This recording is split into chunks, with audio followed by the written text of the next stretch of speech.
Welcome, everybody, to thebigvitobrand.com, and I am Virtue, and this is a brand new edition of Virtue's. Wait a minute. No, we're going to start calling this Virtue and Vice brand of wrestling because, as you know, I'm Virtue, and I'm joined each and every week with my tremendous co-host, the remarkable Robbie Vice. What up? Tremendous. I like it. I'm happy to be here, Virtue. I very much appreciate being included in the topic title of this. That's amazing. It's, dare I say, remarkable. But from watching Raw the past few weeks, I've noticed a trend with what's going on with the McMahons. And I know you have a lot to say about this. So why don't you just take this in the only way that you can and virtuize the McMahon family, and let's get started. My Big G impersonation. There you go. Okay, so first of all, we know Vince hasn't been on TV, but you know he wants to be, okay? But he's 70-some years old, right? I heard reports that he hates seeing himself on TV because he looks old. The bags under the eyes, the red eyes. He just looks like an older man, okay? What I'm mostly surprised about is Stephanie has been off TV, which, you know, now that I say that, get ready. That's probably going to happen soon. And what's annoying about Stephanie is the growl, like, welcome to Monday Night Raw. Like, but here's the problem, right? No Vince, no Stephanie. Oh, but wait, Shane. There always has to be a McMahon on TV. Now, they probably went a long period. We could probably go back and ask the wrestling trivia experts, you know, how long of a period were no McMahons on TV? But, like, I don't care about trivia, okay? I want to be honest with you. It's boring, right? If I want to be bored, I'll watch Jeopardy. It goes beyond wrestling, the whole world, right? History. But Shane's on TV. There always has to be a McMahon in the spotlight. Now, yes, it's their company, right? But I'm calling this, like I once dubbed the John Cena effect, right, and how that's affected any main event stars after him. I'm now calling this McMahon thing the McMahon complex. The fact that if Vince can't be on TV, you better believe he'll be on TV vicariously through his son Shane. Because what's Shane doing? Tell everybody, right? Because I've already talked for 3 minutes here. Tell everybody what's been happening with Shane McMahon the last 3 months, 6 months. Shane McMahon is cosplaying his dad in the 90s is basically what's happening right now. He has been in a feud with Stone Cold Kevin Punk, as I like to call him, and they're just trying to recreate the glory days. And, you know, I had not heard that he does not like seeing himself on TV, but knowing everything that we know about Vince McMahon, that makes enough sense that I'm not even going to look it up because I believe it's true. Yeah, he's vicariously living through Shane right now. And it feels like the McMahons are like the Underworld movies where out of the three main vampires, one is always active at all times, no matter what. And I love it.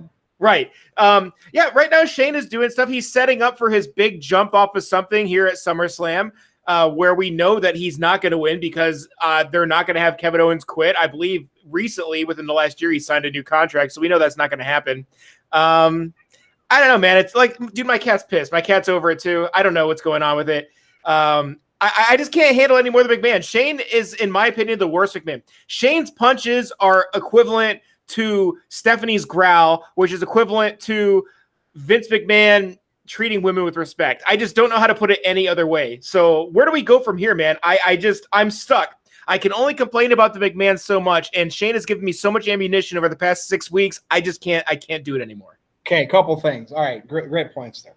Who would win in a boxing contest, Shane McMahon or a no-armed man? I would take the no-armed man, hands down, literally. So there always has to be the Stooges and lackeys. Elias. Right. Drew McIntyre. What a way to pull How him is he down. a lackey? But like he is literally Shane's lackey, and and what do lackeys do? They lose matches. They get a little bit of heat by coming out and looking the part, but they lose matches. Oh, believe me, I know with indie wrestling being a manager of a group, as soon as I'm not at a show because I had other obligations, my guys go over. My guys are put over. Nice. As soon as I'm not there, right? The mark. But anyway, that's neither here nor there. I will still continue to do it. And Vito is coming to UXWA. Hopefully it's still on him, but I'll bring him up here the Saturday after Black Friday. So we'll set things straight. But when I look at the McMahons, who with this new Shane, little faction, right? There always has to be a corporation or something. Or you know what we forgot? Your boy Triple H. He's considered a McMahon at this point too, He right? does NXT, so he has a shield I from guess, all this. I guess if you find, that era where there were no Vince, Stephanie, or Shane on TV, well, Triple H, I bet you if you go back, Triple H was getting that. He was probably champion at the time, yeah. So they were there regardless. But who's going to be Shane? I mean, they're literally recreating the Austin McMahon thing, right? They are. So who's going to be, like, is Shane's son old enough now to come up and be Shane's son with the new Mean Street Posse? Because I literally think, that's probably going to be down the road as soon as he's old enough. You know it, because I think Shane's got it. I think Shane, yeah, because Stephanie has daughters and Shane has sons. Right. But who's going to be the Patterson and Briscoe? Are there any older guys? Like, we know Jeff Jarrett's there. There's Bruce J&J Security, man. But there has to be, dude. I'm seriously calling it. They are so recreating the Austin McMahon thing with Owens and Shane, or at least trying to. There's going to be somebody, even if it's younger wrestlers, that's going to be in that stooge, right? The ones that get the coffee and get beat up and stripped down to their underwear. There will be a Patterson and Briscoe. Devon Dudley. Dude, and it's going to be agents or something. I see it coming. So here's my problem with this. I'm fine with any McMahons trying to get heel heat. Okay? But at the same time, I think it's definitely with Vince McMahon, he was so great at being that boss character, but Stone Cold was an all-time legend. Kevin Owens, I like Kevin Owens. He's not. So you can't, by default, you can't create that McMahon complex with these people. You would almost, I'm surprised they're not using Roman and they're using Owens. Well, they know better for that. They tried with Roman, but it's like Roman was Shane's stepping stone to get bigger. Like, that's nuts. Like, it's bad. Also, I'm not a big fan of the KO stunner. And I actually had this thought when I was rewatching Raw for the videos that we've shot this week. Are they doing the stunner because Shane doesn't want to continually take the pop-up powerbomb bump? That's a great point, but you got to look at this. Shane not wanting to take that flat back bump after all the other bumps he's taken in his career and his life. So I think Shane's biggest thing is he doesn't want to, cardio and run around too much, because just doing his ring entrance, as you ever hear him grab the mic, he's gassed. And he's just from his ring entrance. Yeah. So he better get some things checked out, man. He might have some cardio issues. But, I don't know. I think they're just doing the stunner because it's Stone Cold.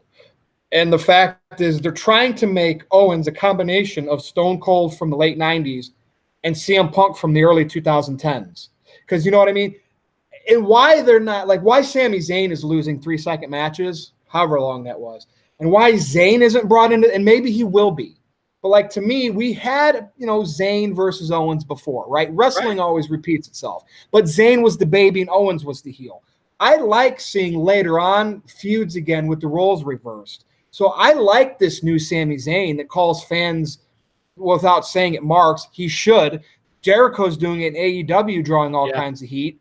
So they should really double down on this, and this should turn into Sami getting elevated, right? And Shane kind of just stepping off into the back is more of the boss, and letting Sami get a shine to feud with Owens.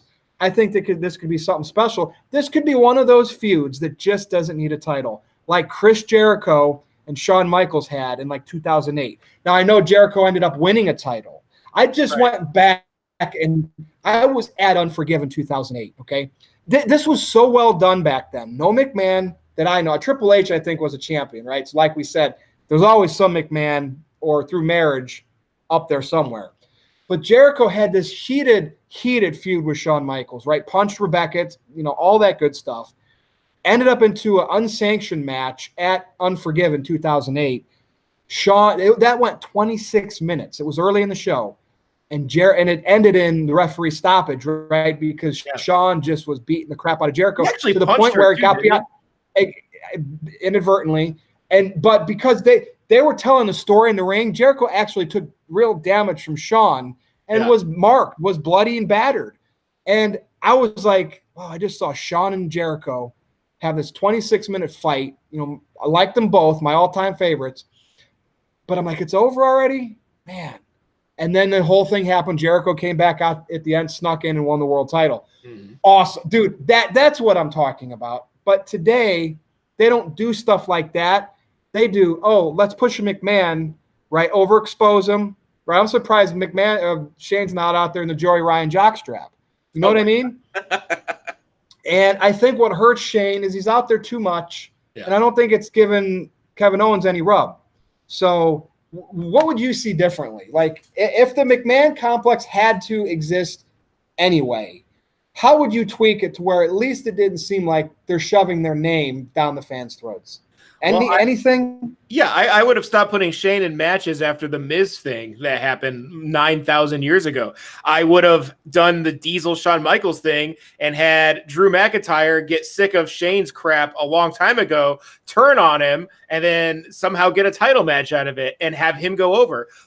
They don't push big guys anymore. Vince loves big guys, but Strowman, McIntyre, these guys just aren't winning, and it just blows my mind. Shane just needs to stop being on TV. He needs to take a wrestling course from Arn Anderson to learn how to throw a punch.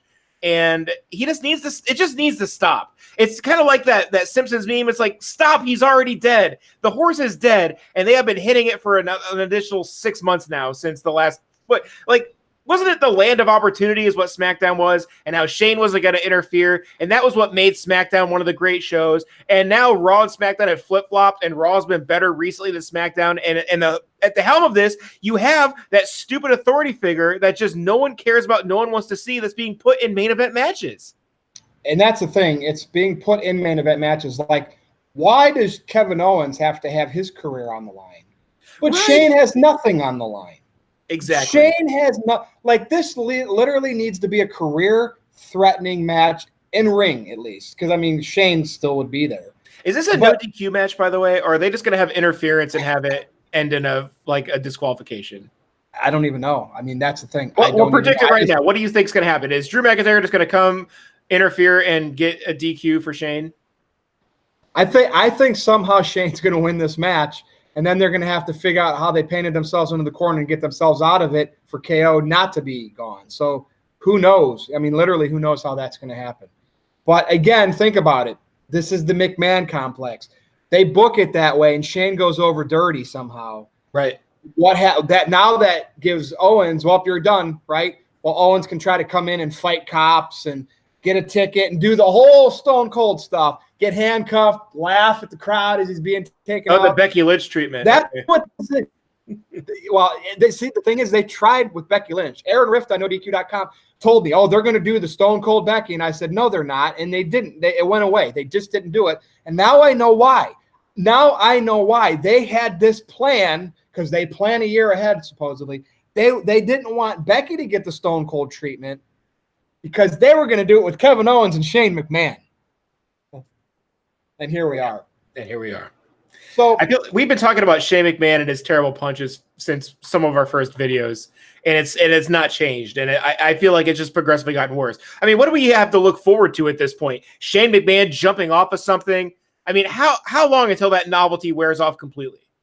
Like, I want to see now. Kevin Owens has been known to take some bumps, right? He's jumped off of a cage, not as crazy as Shane.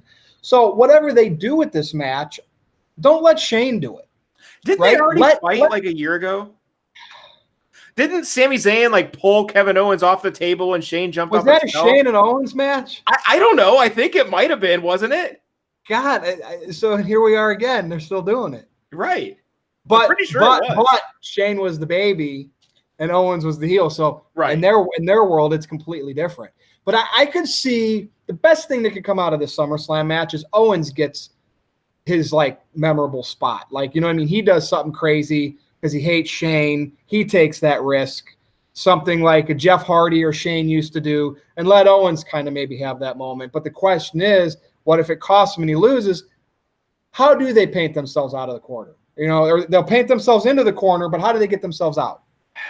I know exactly how they'll do that. Is Kevin will show up at Shane's house, he'll start terrorizing Shane, and Shane will be pushed to his limit, and he's gonna get in the ring and be like, yeah, he's gonna call the cops, he's gonna do all that shit. And then he's just gonna be like, fine, you want me, you want a chance to come back, and it's gonna be some like Hell in a Cell match or wherever the hell the next gimmick pay-per-view is gonna be, and Kevin Owens is gonna win, and then Shane's gonna go on to start burying someone new, and they'll just forget the whole thing. Do you think Vince McMahon gets involved with this at all? Yes, it's his son. Like it's been said, he's vicariously wrestling through Shane McMahon right now. So I think Vince is heavily involved in that. And I'm just wondering, I mean, we got things like, Gallows, Anderson, and AJ with the OC. I mean, and they got Bray Wyatt with the Fiend. So they have new groups or individuals gimmicks that they're trying to get over. Right. But yet every Monday and Tuesday after Raw and SmackDown, I got a McMahon on my brain. Whether it's Vince rewriting the scripts, you bring in Heyman and Bischoff in, we know he's got a bunch of writers, but we keep hearing that scripts are being rewritten. Yeah. And again, that's McMahon. The dirt sheets are leaking it. We're talking about Vince, even though he's not on TV. And of course, Shane. We're talking about best in the world. And really, let's be honest. You know why he's doing that, right? Not because he cheated the Miz out.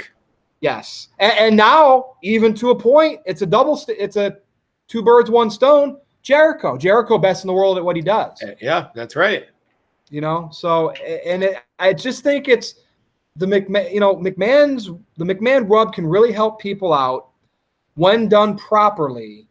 But the thing is, why do we feel like Shane and KO are the main event of SummerSlam when in reality, no titles on the line? Now, I understand for the Kofi match, anything should feel like a main event over that match. So I totally, I'm fine with that. But you got Rollins and Brock, right? That probably will be the main event. It seems like they've went away from women being the main event, right? What happened to that? Like, to me, Trish and Charlotte on the back. Trish and Charlotte should have a title on the line, and that should be going on last.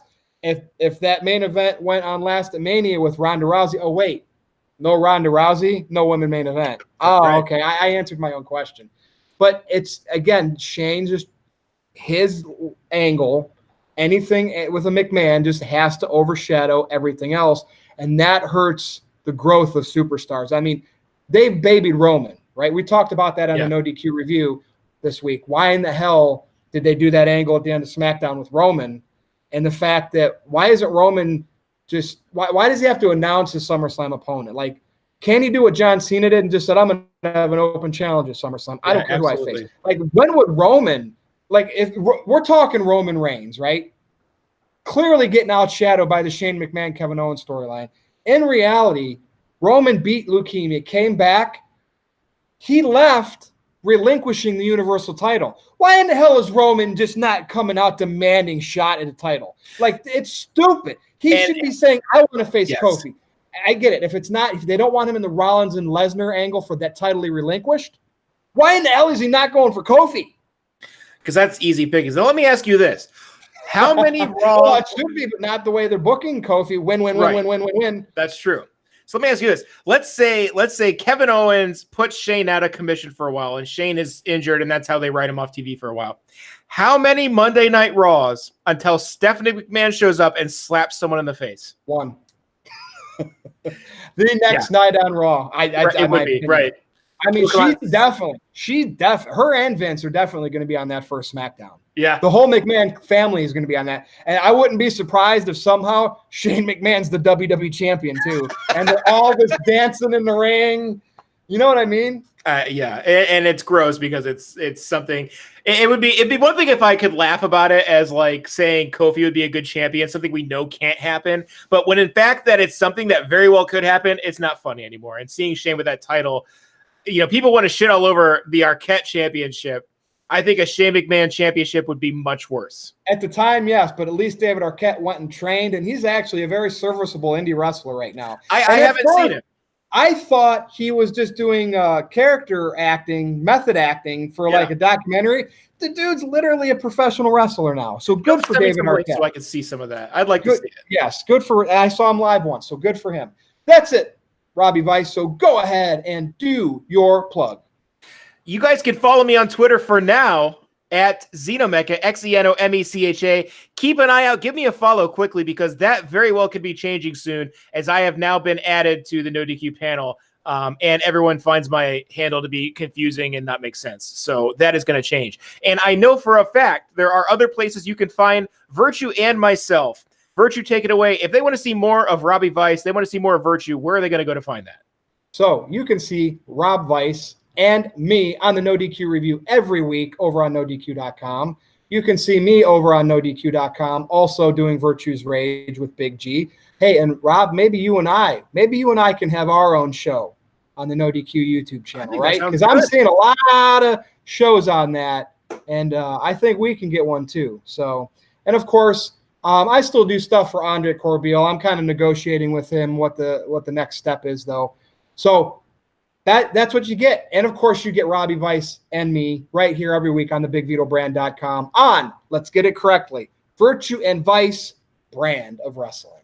May sound weird. I'm not a big fan of apostrophes, but it's Virtue and Vice now. We're a team, and that's what it's representing. So for Rob, I'm Virtue. You can follow me on Twitter at NoDQ_Virtue. You can check me out on Facebook, NoDQ.com/Virtue. That's all I got this week. See you later.